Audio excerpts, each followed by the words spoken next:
سلام، جيتكم اليوم بواحد التحلية الله يحليها ما تكون إن شاء الله بزاف سهلة وخفيفة وبنينة وتحضروها ليه السهرات تاعكم. التحلية تاعنا واش فيها ريتلة تاع حليب، 5 مغارف تاع السكر يكونوا ماشي معمرين بزاف، عندنا 3 مغارف تاع مايزينا و2 مغارف تاع كاكاو.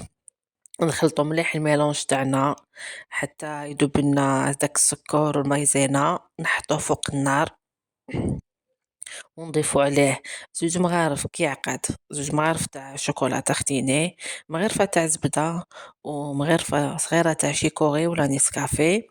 نخلطوا كامل هداك الميلونج. من جهة واحدة أخرى نجيبوا ان بلاطو وأي نوع تاع جاتو يكون عندكم نفرشوه في هذيك البلاطو الطبقة الأولى.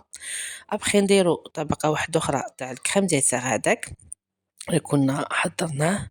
ما لازمش تخلوه يبرد هذاك الكريم ديسير سينو يدير لنا ديك الطبقة. أنا فرشته هنا فايتين، نتوما ديروا أي نوع تاع فاكهة تاع كونكاسي واش حبيتو هنايا.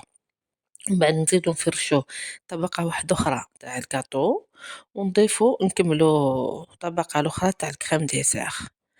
التزيين اختياري، أنا درت هنا نواه كوكو هذا ما كان. ابخي نحطو البلاطو هذا تاعنا الكريم ديسير يبرد في الفريجيدير، كي يبرد نتبدوه نقطعوه كيما راكم تشوفوا. اي فوالا، هذه هي النتيجة تاعنا.